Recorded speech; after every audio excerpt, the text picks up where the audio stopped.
ನಮಸ್ಕಾರ ಸ್ನೇಹಿತರೆ, government job YouTube ಚಾನಲ್ಗೆ ಸ್ವಾಗತ. ಈ ಒಂದು ವೆಬ್ಸೈಟ್ ಅಲ್ಲಿ ನಿಮಗೆ ಎಲ್ಲಾ ರೀತಿಯ ಜಾಬ್ ಅಪ್ಡೇಟ್ಸ್ ನ ಕೊಡ್ತಾ ಇರ್ತೀನಿ ಸ್ನೇಹಿತರೆ. job.namaskar.india.com ಅಂತ. ಸೊ ಇವತ್ತು ನಾನು ನಿಮಗೆ WCD ಕರೆದಿರುವಂತಹ ಪೋಸ್ಟ್ ಬಗ್ಗೆ ತಿಳಿಸ್ಕೊಡ್ಬೋದಿದೆ. WCD ಬಾಗಲಕೋಟೆ ಅವರು ಕರೆದಿದ್ದಾರೆ ಸ್ನೇಹಿತರೆ. ಅಂಗನವಾಡಿ ವರ್ಕರ್ ಮತ್ತೆ ಅಂಗನವಾಡಿ ಹೆಲ್ಪರ್ ಪೋಸ್ಟ್ ಗೆ 577 ಪೋಸ್ಟ್ ಗಳಿದಾವೆ ಸ್ನೇಹಿತರೆ. ಆದಷ್ಟು ಬೇಗ ಅಪ್ಲೈ ಮಾಡ್ಕೊಳ್ಳಿ ಸ್ನೇಹಿತರೆ. ಓಕೆನಾ. ಬಾಗಲಕೋಟೆ ಕರ್ನಾಟಕದಲ್ಲಿ ಕೆಲಸ ಇರುತ್ತೆ. ಓಕೆನಾ. 577 ಆನ್ಲೈನ್ ಮುಖಾಂತರನೇ ಅಪ್ಲೈ ಮಾಡ್ಬೇಕಾಗಿರುತ್ತೆ. ಸೊ ಇದ್ರ ಲಾಸ್ಟ್ ಡೇಟ್ ಬಂದ್ಬಿಟ್ಟು ಜನವರಿ 5ನೇ ತಾರೀಕು ಲಾಸ್ಟ್ ಡೇಟ್ ಇದೆ ಸ್ನೇಹಿತರೆ. ಓಕೆನಾ. ಹಳೇದು ಬಿಟ್ಟಿದ್ರು ಸ್ನೇಹಿತರೆ 16ನೇ ಅಕ್ಟೋಬರ್ ಇಂದ ಹಿಡಿದು 15 ನವೆಂಬರ್ ವರೆಗೂ ಇತ್ತು. ಸೊ ಇದನ್ನ ಇವಾಗ ಓಪನ್ ಮಾಡಿದ್ದಾರೆ ಮತ್ತೆ ಇನ್ನೊಂದ್ಸತಿ 5ನೇ ತಾರೀಕಿಂದ ಜನವರಿ ಲಾಸ್ಟ್ ಡೇಟ್ ಇರುತ್ತೆ. ಓಕೆನಾ. ಅಂಗನವಾಡಿ ವರ್ಕರ್ಗೆ 10th 12th ಅಥವಾ ಡಿಪ್ಲೊಮಾ ಇನ್ JOC ಮತ್ತೆ NTT ಅಂದ್ರೆ ಇದು ನೀವು ಟೀಚರ್ ಆಗಿರ್ತೀರಾ. ಓಕೆನಾ. ಅಂಗನವಾಡಿ ಟೀಚರ್. ಓಕೆನಾ. ಅಂಗನವಾಡಿ ಹೆಲ್ಪರ್ಗೆ 471 ವೇಕೆನ್ಸಿಗಳನ್ನ ಕರೆದಿದ್ದಾರೆ. ಬರೀ 10th ಆಗಿದ್ರೆ ಸಾಕು ಸ್ನೇಹಿತರೆ. ಆದಷ್ಟು ಬೇಗ ಅಪ್ಲೈ ಮಾಡ್ಕೊಳ್ಳಿ ಸ್ನೇಹಿತರೆ. ಓಕೆನಾ. ಏಜ್ ಲಿಮಿಟ್ ಬಂದು 19 ರಿಂದ 35 ವರೆಗೂ ಏಜ್ ಲಿಮಿಟ್ ಇದೆ ಸ್ನೇಹಿತರೆ. ಇದರಲ್ಲಿ ಯಾವುದೇ ರೀತಿಯ ಎಕ್ಸಾಮ್ ಇರೋದಿಲ್ಲ, ಮೆರಿಟ್ ಬೇಸ್ ಅಲ್ಲಿ ತಗೊಳ್ತಾರೆ ಸ್ನೇಹಿತರೆ. ಓಕೆನಾ. ಜಸ್ಟ್ ನಿಮ್ಮ 10th 12th ಮಾರ್ಕ್ಸ್ ಕಾರ್ಡ್ಸ್ ಏನ್ ಮಾರ್ಕ್ಸ್ ಗಳು ಜಾಸ್ತಿ ಇರುತ್ತೋ ಅವ್ರನ್ನ ಅಕಾರ್ಡಿಂಗ್ಲಿ ತಗೋತಾರೆ. ಸೊ ಇದನ್ನ ಆದಷ್ಟು ನೀವು ಅಪ್ಲೈ ಮಾಡಿ. ಯಾಕೆ ಅಂದ್ರೆ ಜಾಸ್ತಿ ಜನ ಅಪ್ಲೈ ಮಾಡೋದಿಲ್ಲ. ಜಾಸ್ತಿ ಜನ ಅಪ್ಲೈ ಮಾಡದೇ ಇರೋದ್ರಿಂದ ನಿಮ್ಗೆ ಕಾಂಪಿಟೇಷನ್ ಕೂಡ ಕಮ್ಮಿ ಇರುತ್ತೆ. ಆದಷ್ಟು ಬೇಗ ಅಪ್ಲೈ ಮಾಡಿದ್ರೆ ನೀವು ಸೆಲೆಕ್ಷನ್ ಆಗ್ಬಹುದು ಸ್ನೇಹಿತರೆ. ಓಕೆನಾ. ಅಂಗನವಾಡಿ ಟೀಚರ್ ಆಗಿ ಅಂಗನವಾಡಿ ವರ್ಕರ್ ಆಗಿ ಕೆಲಸ ಮಾಡಬಹುದು. ಅಪ್ಲಿಕೇಶನ್ ಫೀಸ್ ಕೂಡ ಯಾವುದು ಇಲ್ಲ. ಆನ್ಲೈನ್ ಮುಖಾಂತರ ಡೈರೆಕ್ಟ್ ಆಗಿ ಅಪ್ಲೈ ಮಾಡಬಹುದು ಸ್ನೇಹಿತರೆ. ಓಕೆನಾ. ಇದ್ರ ನೋಟಿಫಿಕೇಶನ್ ನೋಡ್ಬೇಕು ಅಂತ ಹೇಳಿದ್ರೆ ಡೈರೆಕ್ಟ್ ಆಗಿ ನೋಟಿಫಿಕೇಶನ್ ಕ್ಲಿಕ್ ಮಾಡ್ಕೊಂಡ್ರೆ ನಿಮ್ಗೆ ಫುಲ್ ಹಳೇದು ಒಂದು ನೋಟಿಫಿಕೇಶನ್ ಇತ್ತಲ್ವ ಅದೇ ನೋಟಿಫಿಕೇಶನ್ ಅವ್ರು ಮತ್ತೆ ಹೇಳಿರೋದು ಸ್ನೇಹಿತರೆ. ಓಕೆನಾ. ಸೊ ಈ ಒಂದು ನೋಟಿಫಿಕೇಶನ್ ಅಲ್ಲಿ ಫುಲ್ ಡೀಟೇಲ್ ಆಗಿ ಇರುತ್ತೆ ಸ್ನೇಹಿತರೆ. ಚೆಕ್ ಮಾಡ್ಕೊಳ್ಳಿ. ಓಕೆನಾ ಸ್ನೇಹಿತರೆ.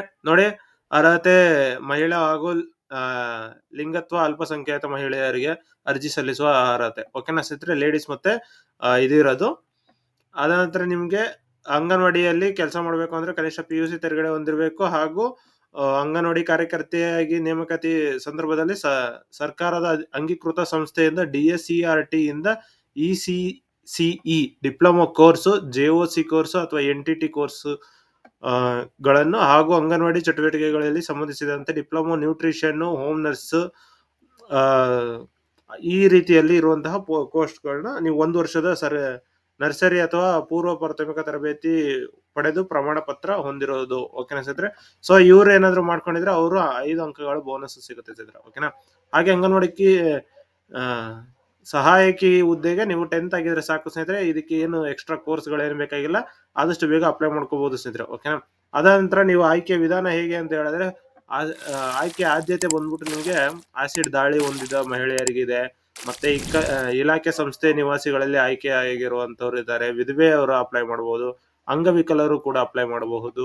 ಓಕೆನಾ. ಅದ ನಂತರ ಬೋನಸ್ ಅಂಕಗಳು ಹೇಗೆ ಅಂತ ಹೇಳಿದ್ರೆ ನೀವು ವಿಧವೆ ಆಗಿದ್ರೆ ಅಥವಾ ಡಿವೋರ್ಸ್ ಆಗಿದ್ರೆ ಅವರು ನೀವು ಅಪ್ಲೈ ಮಾಡಬಹುದಾಗಿರುತ್ತೆ. ಅವ್ರಿಗೂ ಕೂಡ 5 ಅಂಕಗಳ ಬೋನಸ್ ಕೊಡ್ತಾರೆ ಸ್ನೇಹಿತರೆ. ಓಕೆನಾ. ಅದ ನಂತರ ಆನ್ಲೈನ್ ಅಲ್ಲಿ ಅರ್ಜಿ ಸಲ್ಲಿಸೋದಕ್ಕೆ ಏನೇನ್ ಡಾಕ್ಯುಮೆಂಟ್ಸ್ ಅಂತ ಹೇಳಿದ್ರೆ ಅರ್ಜಿ ನಿಗದಿತ ನಮೂನೆ ಆನ್ಲೈನ್ ಅಲ್ಲಿ ಅಪ್ಲೈ ಮಾಡಬೇಕು. ಅಂದ್ರೆ ಅಪ್ಲಿಕೇಶನ್ ಫಾರ್ಮ್, ಜನನ ಪ್ರಮಾಣ ಪತ್ರ, ಮತ್ತೆ SSLC ಅಂಕಪಟ್ಟಿ, ನಿಗದಿತ ವಿದ್ಯಾರ್ಹತೆ ಅಂಕಪಟ್ಟಿ, ಆಮೇಲೆ ತಹಸೀಲ್ದಾರ್ ಅಥವಾ ಉಪ ತಹಸೀಲ್ದಾರ್ ಪಡೆದ 3 ವರ್ಷದೊಳಗಿನ ವಾಸಸ್ಥಳ ದೃಢೀಕರಣ ಪತ್ರ, ಆಮೇಲೆ ಅಭ್ಯರ್ಥಿಗಳ ಜಾತಿ ಪ್ರಮಾಣ ಪತ್ರ, ಆಮೇಲೆ ಪತಿ ಮರಣ ಅಥವಾ ಹಾಗೂ ವಿಚ್ಛೇದನ ಪ್ರಮಾಣ ಪತ್ರ ಅಥವಾ ವಿಧವೆ ಪ್ರಮಾಣ ಪತ್ರ ಅಥವಾ ಅಂಗವಿಕಲ ಪ್ರಮಾಣ ಪತ್ರ. ಓಕೆನಾ. ಆಮೇಲೆ ದೇವದಾಸಿ ಸಮೀಕ್ಷಾ ಪಟ್ಟಿಯಲ್ಲಿರುವ ಮಾಜಿ ದೇವದಾಸಿ ಮಕ್ಕಳು ಈ ರೀತಿ ಇದ್ರ ಒಂದು ಪ್ರಮಾಣ ಪತ್ರ ಕೂಡ ಕೊಡ್ತಾರೆ ಸ್ನೇಹಿತರೆ. ಓಕೆನಾ. ಅದಂತರ ಯೋಜನೆ ನಿರಾಶ್ರಿತರು, ಅದಂತರ ನಿಮ್ಮ ಆಧಾರ್ ಕಾರ್ಡು, ಕ್ಯಾಸ್ಟ್ ಸರ್ಟಿಫಿಕೇಟ್, ಅದಾದ ನಂತರ ಇನ್ಮಿಕ್ಕಿದಂತಹ ಎಲ್ಲಾ ಈ ಅರ್ಜಿಗಳನ್ನು ತಗೊಂಡು ನೀವು ಬರಬೇಕು ಅಂತ ಹೇಳ್ಬಿಟ್ಟು ಇಲ್ಲಿ ಕೊಟ್ಟಿರೋದು. ಓಕೆನಾ ಸ್ನೇಹಿತರೆ. ಅದ ನಂತರ ನೀವು ಆಯ್ಕೆ ವಿಧಾನ ಹೇಗೆ ಅಂತ ಹೇಳಿದ್ರೆ ಅರ್ಜಿ ಸಲ್ಲಿಸಿ ಕನಿಷ್ಠ 1 ತಿಂಗಳು ನಿಗದಿಪಡಿಸಬೇಕು. ಓಕೆನಾ. ಅರ್ಜಿ ಸಲ್ಲಿಸಲು ನಿಗದಿಪಡಿಸಿರುವ ಕೊನೆಯ ದಿನಾಂಕ ನಂತರ ಮುಂದಿನ 7 ಕೆಲಸದ ದಿನದೊಳಗೆ ಸಮಿತಿ ಸಭೆ ಸೇರಬೇಕು. ಈ ರೀತಿ ಕೊಟ್ಟಿದ್ದಾರೆ.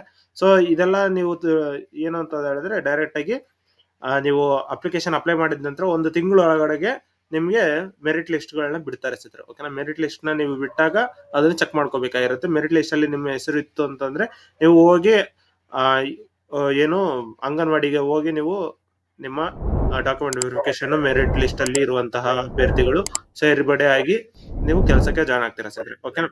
ಇನ್ನು ನಿಮ್ಗೆ ಏನಾದ್ರು ಡೌಟ್ಸ್ ಇತ್ತು ಅಂತ ಹೇಳಿದ್ರೆ ನೀವು ಕಮೆಂಟ್ ಮಾಡಿ ಸ್ನೇಹಿತರೆ. ಕಮೆಂಟ್ ಅಲ್ಲಿ ನಿಮಗೆ ಎಲ್ಲಾ ರೀತಿಯ ಡೀಟೇಲ್ಸ್ ಅಪ್ಡೇಟ್ಸ್ ಗಳನ್ನ ತಿಳಿಸ್ಕೊಡ್ತೀನಿ ಸ್ನೇಹಿತರೆ. ಓಕೆನಾ. ಹಾಗೆ ಅಪ್ಲಿಕೇಶನ್ ಅಪ್ಲೈ ಮಾಡೋದಕ್ಕೆ ನೋಡಿ, ಈ ಒಂದು ಲಿಂಕ್ ಇದೆ, ಅಪ್ಲೈ ಆನ್ಲೈನ್ ಲಿಂಕ್. ಅದನ್ನ ಕ್ಲಿಕ್ ಮಾಡ್ಕೊಂಡ್ರೆ ಸಾಕು ಸ್ನೇಹಿತರೆ, ಈ ಒಂದು ವೆಬ್ಸೈಟ್ ಓಪನ್ ಆಗುತ್ತೆ. ಇದರಲ್ಲಿ ನೀವು ಅಪ್ಲಿಕೇಶನ್ ಅಪ್ಲೈ ಮಾಡಕ್ಕೆ ಸ್ಟಾರ್ಟ್ ಮಾಡ್ಬೇಕಾಗಿರುತ್ತೆ. ಓಕೆನಾ. ನೋಡಿ, submit application for the post of anganwadi worker or mini anganwadi workers or anganwadi helper ಅಂತ ಹೇಳಿ ಇದನ್ನ ಕ್ಲಿಕ್ ಮಾಡ್ಕೊಂಡ್ರೆ ನಿಮ್ಗೆ ಓಪನ್ ಆಗುತ್ತೆ.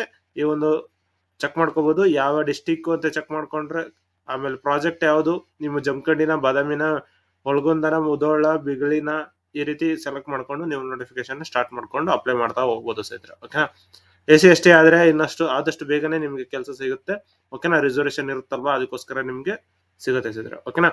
ಹಾಗೆ ನೀವು ನಮ್ಮ ವಾಟ್ಸ್ಆಪ್ ಗ್ರೂಪ್ ಅಥವಾ ಟೆಲಿಗ್ರಾಮ್ ಗ್ರೂಪ್ ಜಾಯ್ನ್ ಆಗಿಲ್ಲ ಅಂತ ಹೇಳಿದ್ರೆ ಈಗಲೇ ಜಾಯ್ನ್ ಆಗಿ ಸ್ನೇಹಿತರೆ. ಯಾಕೆ ಅಂದ್ರೆ ನಿಮ್ಗೆ ಲೇಟೆಸ್ಟ್ ಅಪ್ಡೇಟ್ಸ್ ಸಿಗ್ತಾ ಇರುತ್ತೆ. ಹಾಗೆ ಈ ವಿಡಿಯೋ ಇಷ್ಟ ಆದ್ರೆ ಲೈಕ್ ಮಾಡಿ, ಶೇರ್ ಮಾಡಿ, ಹಾಗೆ ಸಬ್ಸ್ಕ್ರೈಬ್ ಮಾಡ್ಕೊಳ್ಳಿ ಸ್ನೇಹಿತರೆ. ಧನ್ಯವಾದಗಳು.